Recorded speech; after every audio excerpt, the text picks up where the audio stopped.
everybody. So today we're going to be playing Keep for you all by John Cloudus, which is up on Kickstarter right now in the Cloudus collection. This was a game John put out in 2015, I believe. As some of you may know, fans of John's, John's always kind of just done cards. So a few times he's done cards and other bits and bobs, but mostly cards. So with the inclusion of some new tokens and coins, Also known as cloins. cloins for your cloister. No, For your Cloudus coins, your cloins, cloindus. John made some amendments to the game. So this Keep is actually interesting in that it's truly a second edition of the game because it's been updated. There's an entire new zone. Cards have been amended. They do slightly different things, and there's not this sort of what was before meant to be a practical solution to kind of keeping your score with coins on the backs of the cards. That's been amended to have the actual components. So we'll kind of, Chris Ham here will go over how we're going to play and some of the basic concepts of the game, and then we'll show you how it works. Sure. Keep plays 2 to 5, and so we're going to be playing a 3-player game today. It's going to be Travis, myself, and Chris Beyer, who's also running the stream over here, doing the technical side of things. But yeah, it plays fine at all of the player counts. The deck is made up of 2 kinds of cards. We have items, which will be the various things that can be sold and collected by the players. And then we have characters. And initially, we're each going to have a choice of a secret character, which we will be adding to our cloister or play area, and then shuffling them all back together. So in the beginning of the game, you do have to separate the 2 for this initial setup, but then they'll be returned into one pile and come out both in our hands and the area now known as the commons, which did not previously exist in the earlier version, for an interesting take on drafting, as we'll draft both from hand and the table area known as the commons. Each of these characters has an ability if it's revealed, and then it has an in-game scoring ability. And items have what type of item they are up here, which actually is carried on down here, and then show their value at the end of the game. And it's a combination of set collection, selling items, and leveraging the little bit of abilities for in-game scoring to get the most coins or coins and raise your status from one of the lowly people in the Royal Keep. So what we're going to do here at the start, I've already separated all the characters. I'm going to shuffle these up and deal everybody 3 to choose from.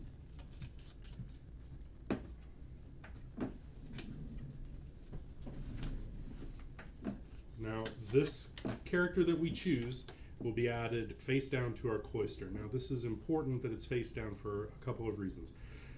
Because one of the key things to keep is that we will be trading hands. We will be passing our hands, kind of like a sealed deck or Magic the Gathering booster draft sort of thing. But no one will ever see this card but ourselves. Now, the characters, if they're face down in your cloister, they will only reveal at the end of the game, generally speaking, and add their scoring value. So this decision we make here kind of dictates a little bit of the direction that we want to pursue moving forward. So let's see. I think we'll go that way. So then all of these are returned. All of the character cards are now shuffled back in with the items. At this point, we're going to be randomly determining who will get the royal decree, which we did beforehand. It's going to start with me. And what that means is I will have the opportunity to decide whether or not I want to go first or last in the round. So then once that's determined, whether I go first or last, each player will take a turn in clockwise order. Proceeding from that, a turn consists of playing 1 card. The card will either be from your hand or from the commons, which I'm about to set up here and will make a little more sense in a moment.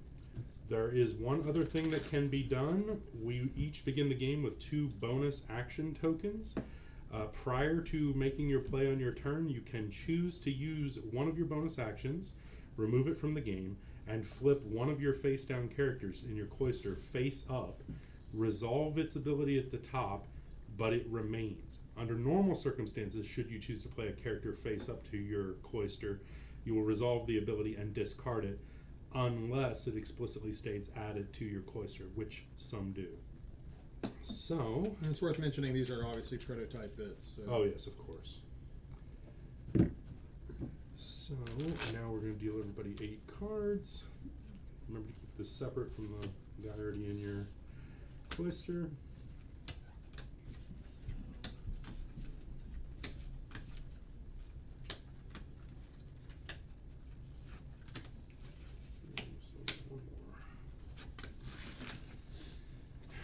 Okay, now we're going to set up the commons.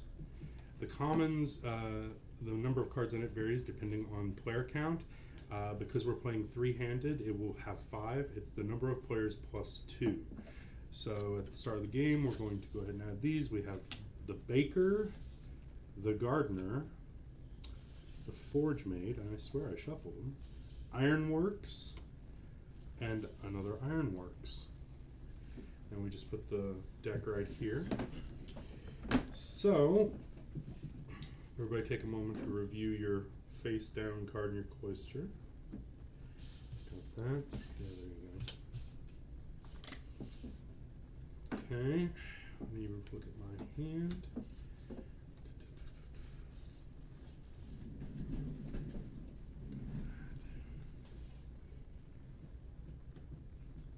Okay.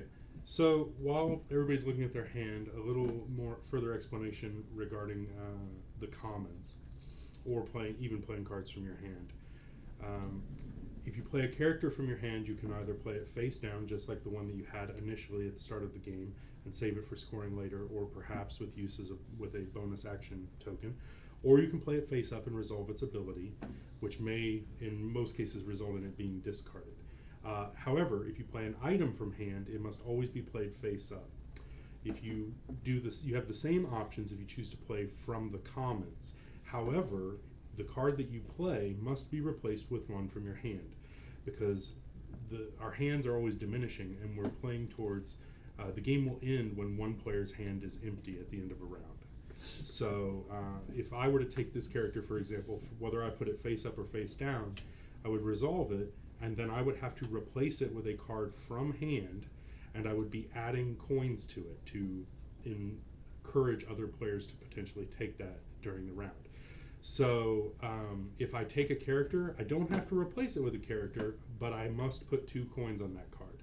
If I take an item, I don't have to replace it with an item, but I will put one coin on that card. At the end of the round, when we check, all cards with coins will be removed. One coin will be added to all coins, and then the commons will be refilled to meet the number of 5 out there. And then we'll pass the royal decree and begin the next turn. All right, so let's see what we got here. All right, I will choose to play last, so go ahead, Buyer. Okay, so I can take this, Okay. play for its ability. Go ahead, what is It says add this card to my cloister. Done. Add an ironworks card from the commons to my cloister. Now, it's important to note that because that said add and not play, he will have to replace the character that he played from there with one from hand, but not the ironworks. So this will be playing, the commons will be a little short-handed for the remainder of this round. And as you can see, he added 2 coins, even though he replaced it with an item and not a character. And what is the Forge Maid's in-game? It counts as an ironworks, and it's just a coin.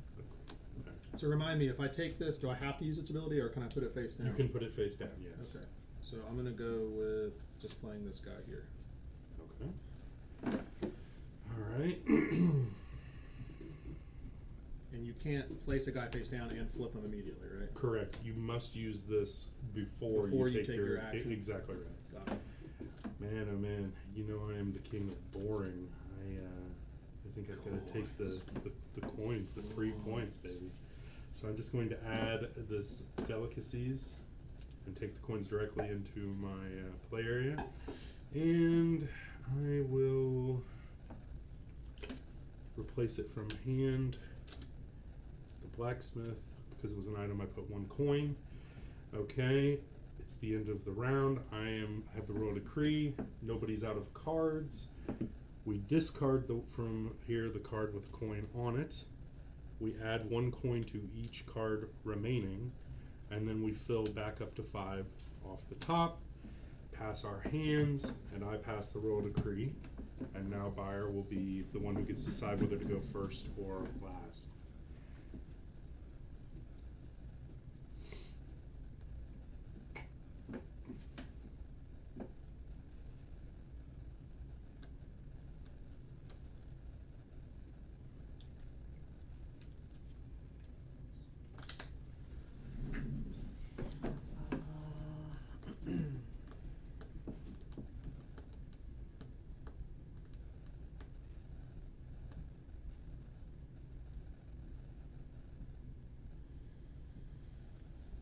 We'll go last.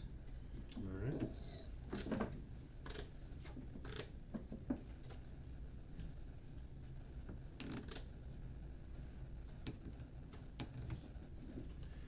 From hand, huh?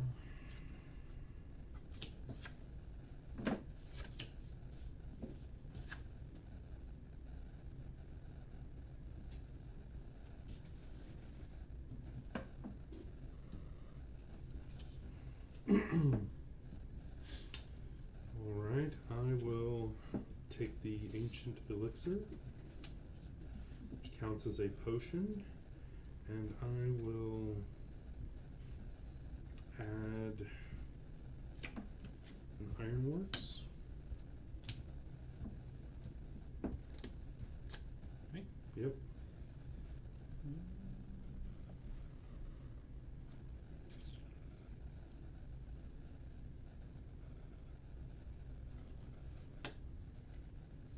Okay, pissed off. Okay, and then all of the cards with coins on them are discarded.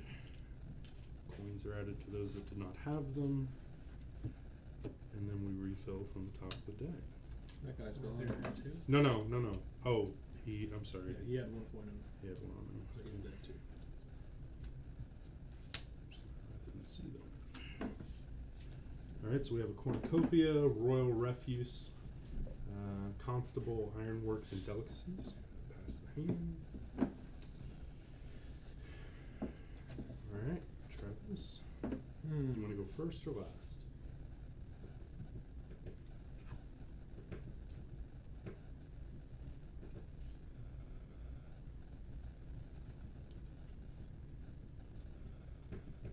I'll go first. Alrighty then. Well, the first thing I'm going to do is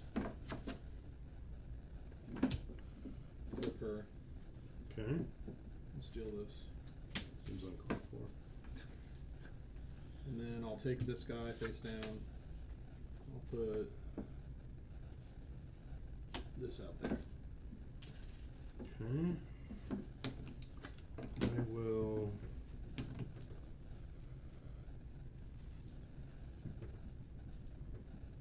I will play the apprentice from hand face up, and he says add this card to your cloister. Add 1 potion card from the commons to my cloister.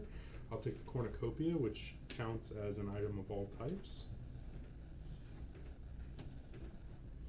And because I did not play the cornucopia, I just took it. I do not replace it. I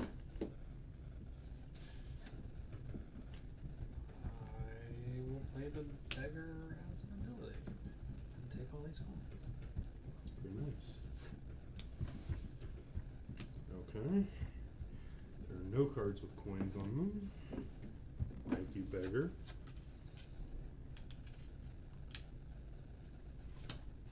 Pass. Royal decree. Alright. Let's see what we've got here.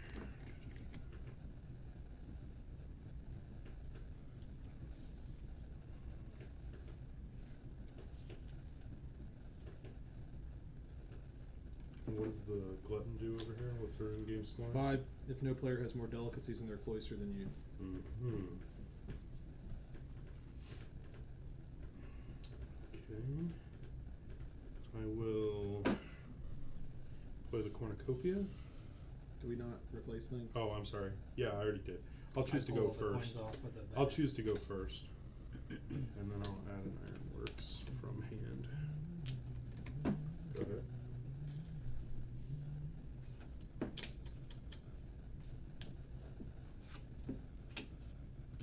on.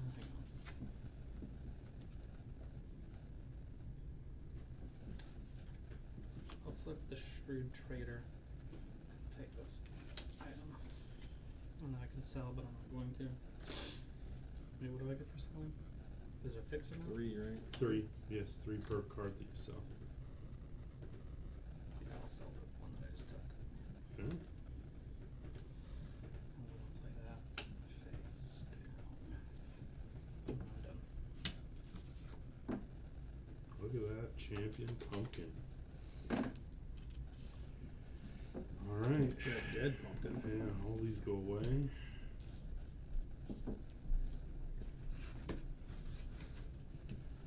Five new cards. Produce. The Hoarder.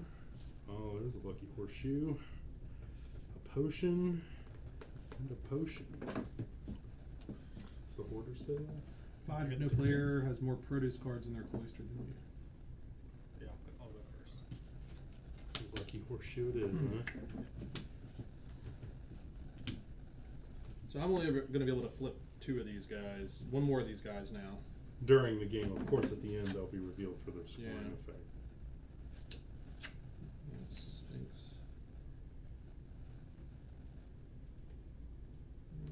It's not good.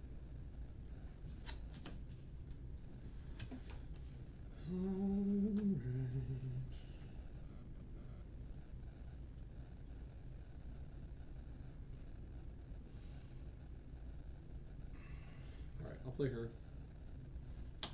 So add 1 produce card to your cloister from your hand. Sell it, I'll sell it. And then I draw a card. Okay. You get 3 coins. Alright, I will play this guy face down. And you went first, correct, Byron? Yes. Alright, this one goes away. All of these get 1 added. Add from the top. Pass and pass the roll of 3. And Travis, you have the say.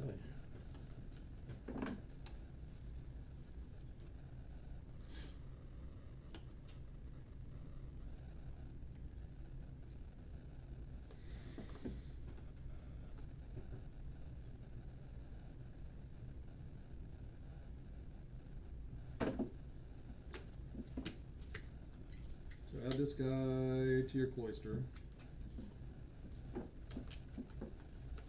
And then add a produce card from the commons to your cloister. Felt good. Are you done? Yeah. Alright. Oh, I need to replace that, right? Oh, I did with yeah, this you card. did.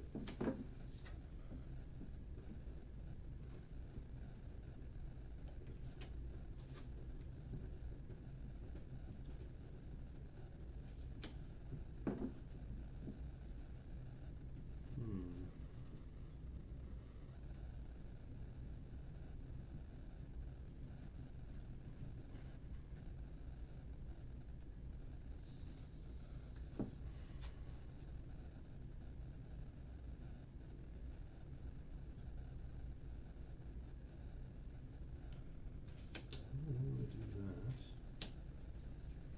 It was hard to say no to.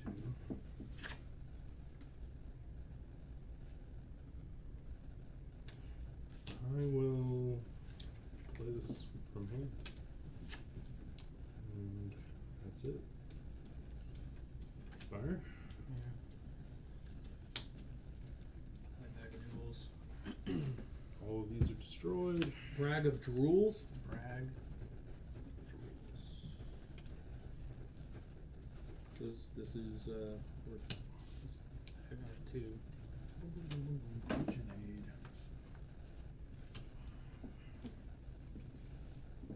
Are you going first or last, Travis? Discard all cards from the commons, refill the commons, and add any cards from the commons to your cloister. What? And add any card from there. Okay. So that guy's just a free roll.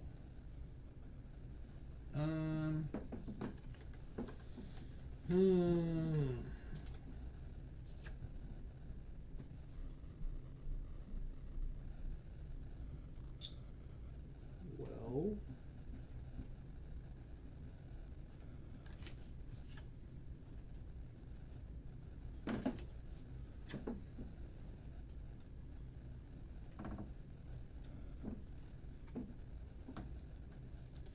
yeah, I guess I'll do this first. I'll use the constable. I'll take the archivist. And wipe it. Yep. And we get 5, and you get to take 1, right? Balls.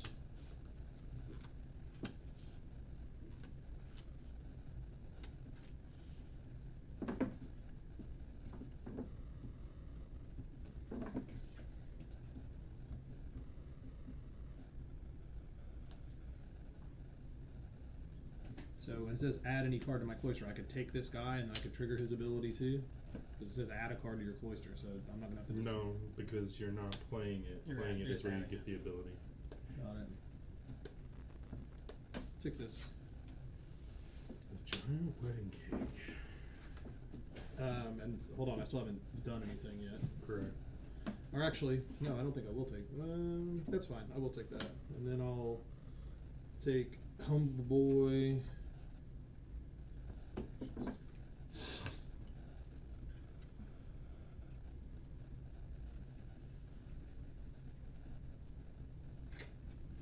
I'll take Humble Boy.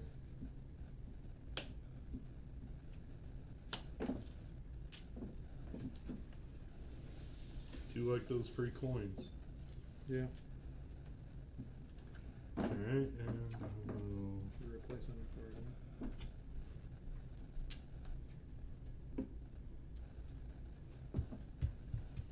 Got a lot of points over there, Travis. Yeah, I know. I'm pretty bad at this You have game. one card left? I got one card left. Yeah. I think we all will have one card left. Yeah. yes. Yeah. Generally, I'll they play the keep Ravage page. Ruffian and have you draw a card. I like to take one of them. From hand? Yeah. I don't want either of these. Wah, wah. Okay. This is gone. Ooh, Delexius. So these guys all get coins on them. Correct. Those three. And who is up first? I get to decide. Him is the choice. Lambonius, Lambonius? I will go last. Of course you do. Rocky Horseshoe?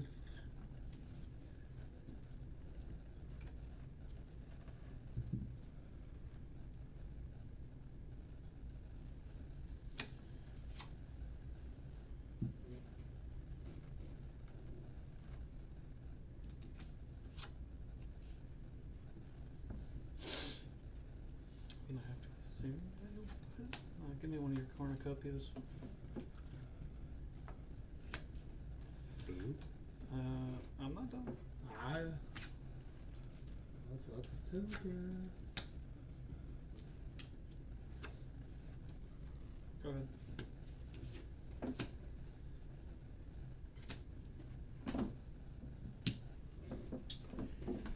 Okay. Looks like I'm going to be using a bonus action. That one. That one. Yeah, add a potion card from another player's cloister to yours. I'll take my cornucopia back. Thank you very kindly. And then I will this potion.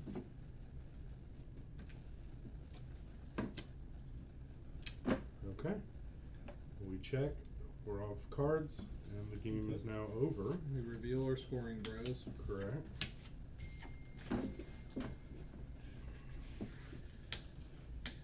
All right. You have 2 cornucopias, correct? I do. Okay. Does anybody have more than 3 Ironworks cards? No. Okay. No. So So let's go ahead and start with you, Buyer. Let's So resolve we're gonna yours. do 5 for this one, since I have the most ironworks. Okay. 1 for each prized item. 1, 2, 3. 2 for each ironworks cards. 1, 2, 3. And then these by themselves are worth 1, 7, 8, 9, 11. So that's 11, 26, 27, 28, 29, 30, 31, 32.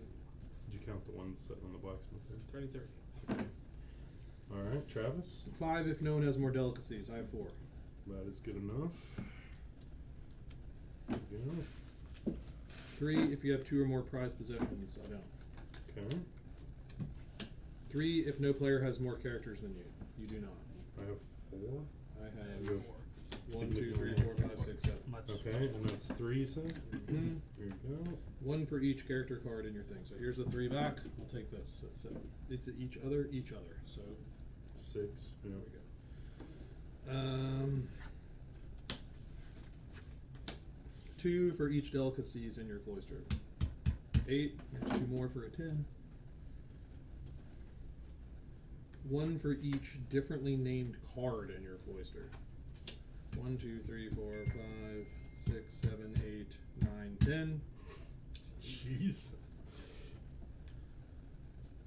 This That guy card would've been counts as a useless to produce me and card at the have, end of the like, game. 4 It different doesn't do cards.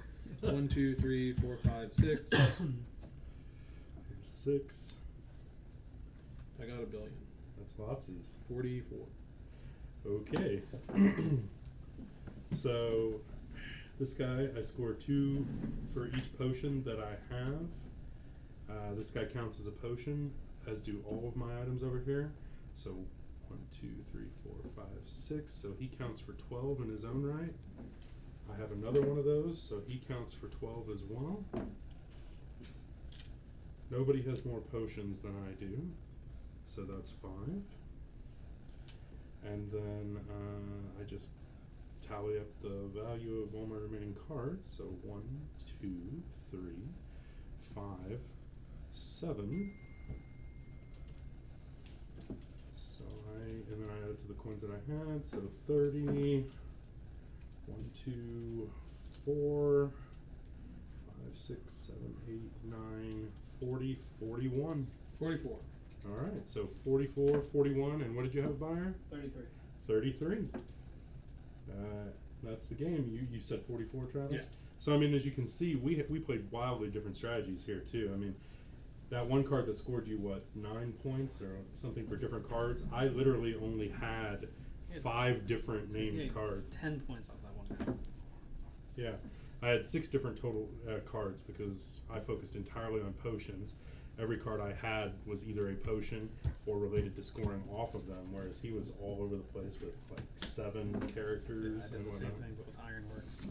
So yeah, it's got diversity. It's got a little bit of hidden scoring. It's got this, public draft manipulation thing. So that way, when you're drafting, you're not just stuck with the cards that you draw.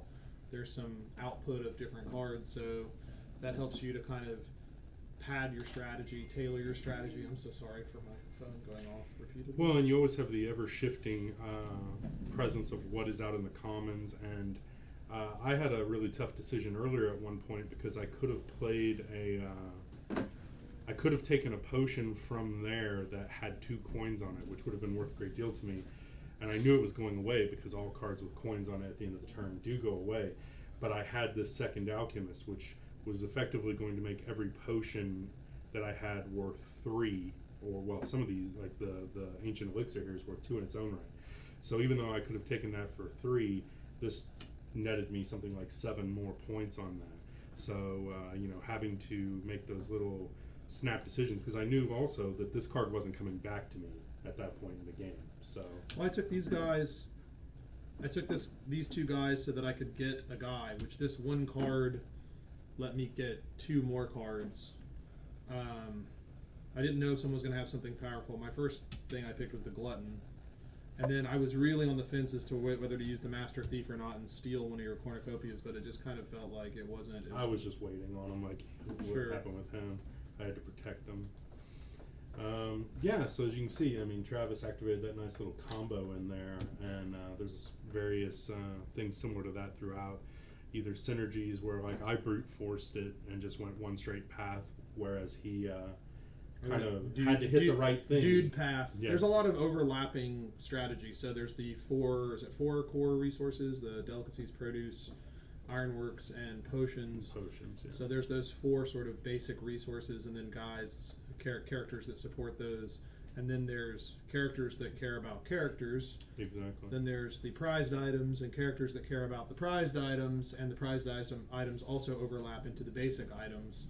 So it's got a nice multi-tier. Yeah, there's lots of thing. ways to use the cards in interesting ways. In what, 20 minutes time? I mean, I think we played that in 15, 20 minutes. I think it's really smart. If you like drafting games, I think this is a different type of drafting game. I think with the variety of the cards, you're going to see the games play out differently each time, or at least relatively speaking. Yeah, I mean, it may be similar, but the character that you choose at the very beginning, I mean, it's not overwhelming decision to make right out of the gate, but it will certainly guide you. I mean, I started with the potion keeper and saw that there were potions available early and in my hand, and so I went down that path just as you chose to pursue delicacies, although we diverged pretty greatly from there, where that was literally the only thing that I did, and you focused more on characters. So that initial decision can really affect your whole play style from game to game. And since you only see 3, you're never going to be able to choose specifically which way to go. You have to adapt. So there's a slight overarching strategic element with that decision, and then the game, like many drafting games, becomes very tactical from there. Yeah, for sure. Do we have any questions over there? Nope. No? Okay. All right. Well, we'll be back to show some more games off in the collection, I think, at a later time. Yeah, next week I think we're going to be doing merchants, and maybe once or twice next week, depending. So yeah, for sure. Thanks for watching. Yeah, thanks for tuning in, everybody. Cloudus collection on Kickstarter. Yeah, right now. This is Keep.